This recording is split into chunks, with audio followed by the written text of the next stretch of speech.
I like the offseason move of picking up Ibaka, especially on the deal they did, but he's not going to fix what you just said, Stephen A. I would be with you on the Clippers if I thought Paul George was a rise-to-the-occasion kind of guy. Now, Kawhi choked in Game 7, right? Like, he had a bad game, especially in the second half, but it was what do you mean he's not going to fix what I said? Unlike him.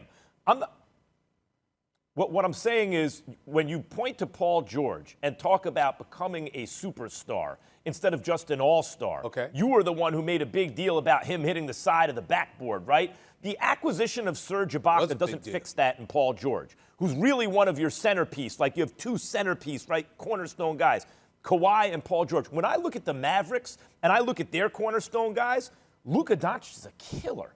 And Kristaps Porzingis, give me Porzingis in the playoffs if he's healthy all day over Paul George, in the playoffs especially. And then I mentioned the supporting cast, guys like Dorian Finney-Smith, right? Like, good, long, they can defend, they can shoot. And they had Josh Richardson, a real 3-and-D kind of wing. And they had a good offseason, especially considering it looked like they had limited resources. If they stay healthy, to me, the Mavericks have a top two that stack up with just about anyone. Even if you wanted to say who's the best top two other than LeBron and AD, this upcoming season, I anticipate that's going to be Luka and Porzingis, and they have a deep and effective supporting cast and a real coach. I really think it only matters. Health is really the only question for me. If they stay healthy, to me, that's the team.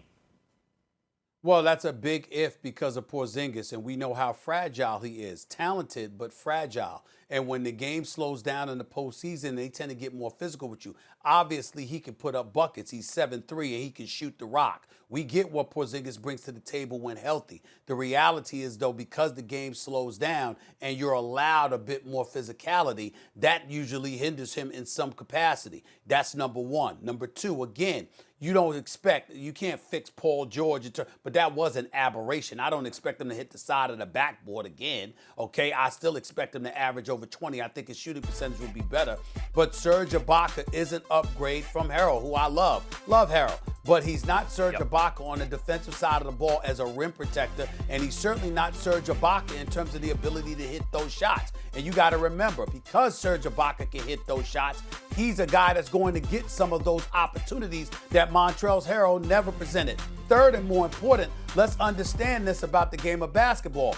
If you are not a threat from the perimeter, it allows me as a defense to key even more on the perimeter threats because I don't have to spread my defense but so much, and I'm not compromised because I don't have to worry about Harrell on the perimeter.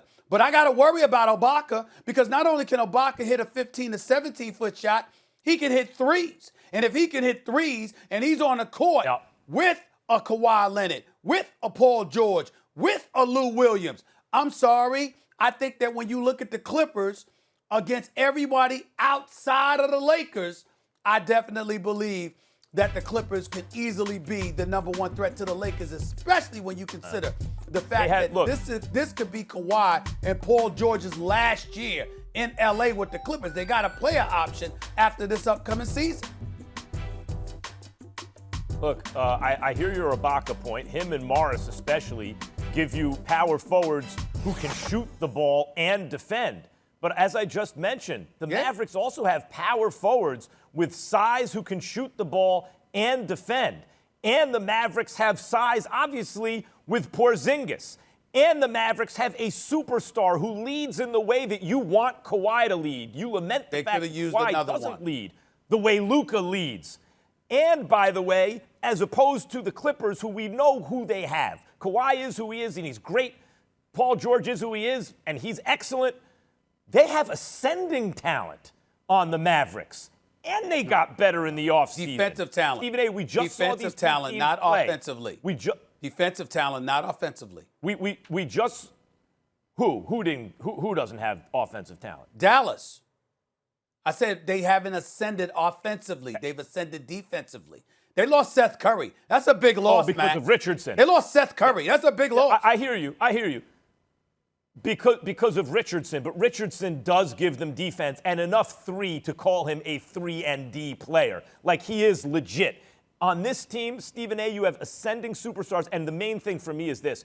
They were my sleeper team last year, right? Insofar as you have a sleeper team in the NBA.